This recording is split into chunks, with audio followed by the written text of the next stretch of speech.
Ma petite fille, qu'une mère soit curieuse de sa fille, quoi de plus naturel?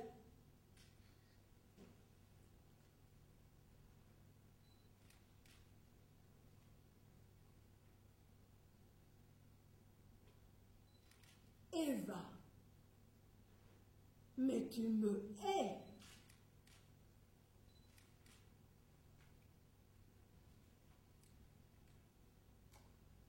L'image que tu t'es faite de moi sous l'emprise de ton épouvantable haine, est-elle vraie? Crois-tu sérieusement que ce soit là toute la vérité?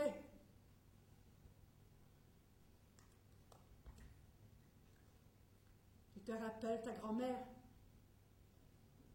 Non, tu ne te la rappelles pas. Tu devais avoir 7 ans quand elle est morte. Tu te souviens mieux de ton grand-père. Je crois même que vous vous entendiez bien tous les deux. C'est comme ça que tu les voyais. Gentil, toi.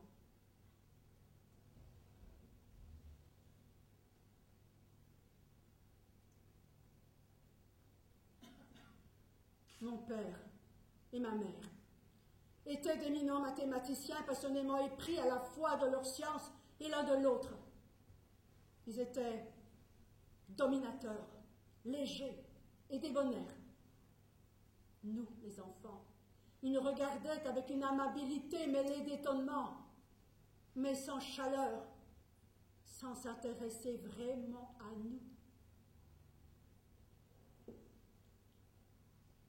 Je n'ai pas le souvenir que ni l'un ni l'autre ne nous ait jamais touchés, mes frères et moi, pour nous caresser ou pour nous punir. J'étais au fond complètement ignorant de tout ce qui touche à l'amour.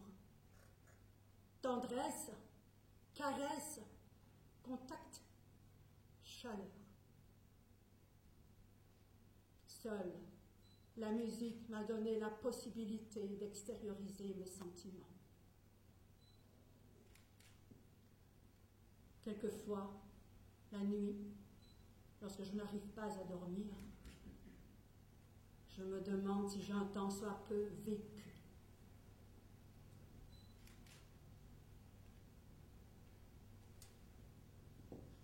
Quelle vie merveilleuse vous avez, Madame Andergast, me disent les gens pour être aimables. Pouvoir apporter tellement de bonheur aux autres.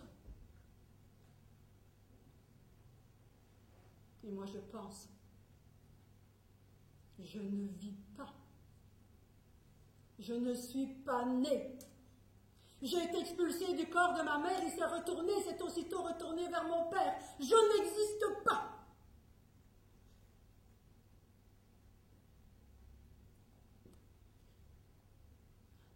Je me demande si c'est la même chose pour tout le monde, ou si certains sont plus doués que d'autres pour la vie.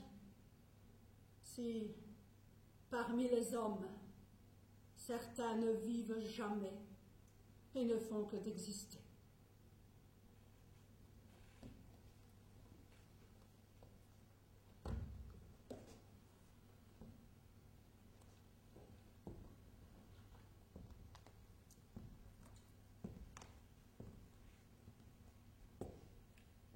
Il y a 3 ans, j'ai été malade. Tu ne l'as peut-être pas su.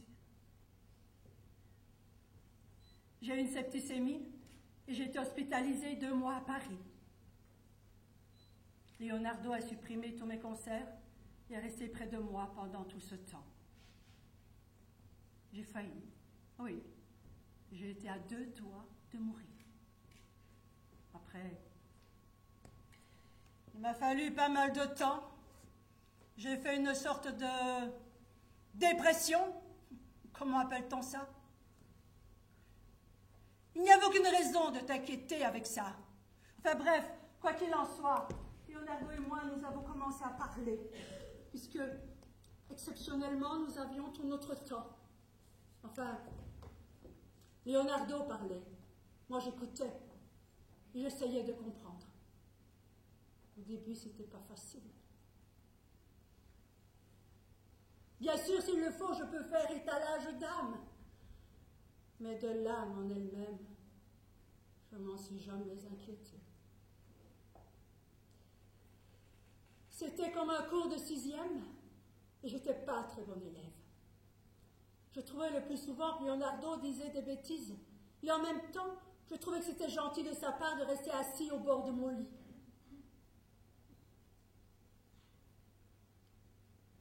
Il avait une patience d'ange.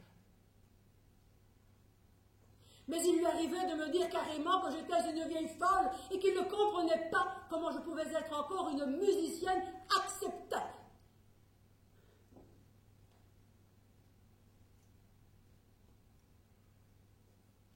Finalement, j'ai vu se dessiner une sorte d'image de moi.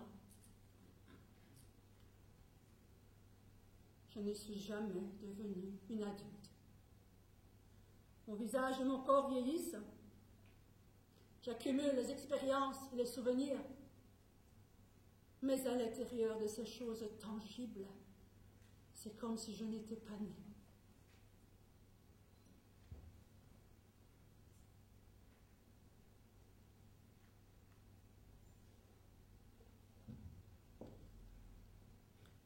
Je ne me souviens d'aucun visage, même pas du mien. J'essaie parfois de revoir le visage de ma mère, mais je ne m'en souviens pas.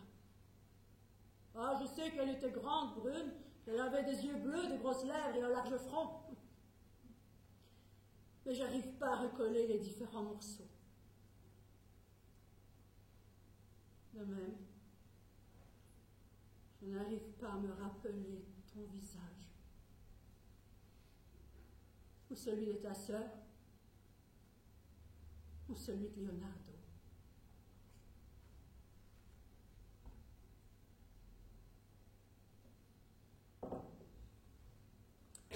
Je sais que je vous ai mis au monde, toi et ta sœur, mais je ne garde aucun souvenir des accouchements, sauf que cela faisait mal.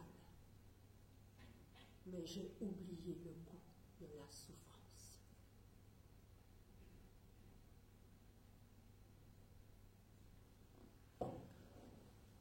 Un jour, Leonardo a dit « Attends, je ne retrouve pas. » Il a dit « Avoir le sens de la réalité est une affaire de talent. » Et il a ajouté « Ce talent fait défaut à la plupart des gens et c'est peut-être une bonne chose. » Tu vois ce qu'il voulait dire?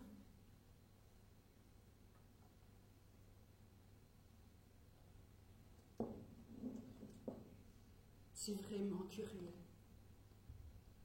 J'ai toujours eu peur de toi. Je crois que je voulais que tu t'occupes de moi. Je voulais que tu me prennes dans tes bras et que tu me consoles. Je voyais que tu m'aimais. Et je voulais t'aimer. Mais je ne pouvais pas, puisque j'avais peur de ce que tu exigeais de moi.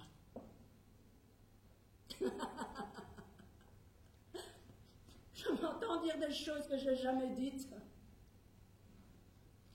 Est-ce que je mens? Est-ce que je joue la comédie? Est-ce que je dis la vérité? Je ne sais pas. Eva, je ne sais pas.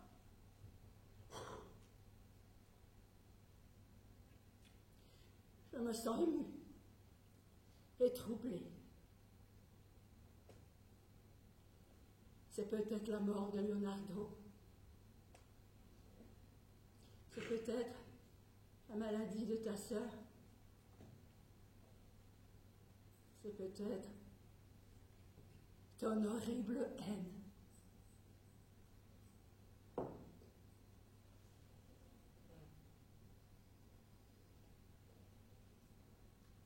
Eva,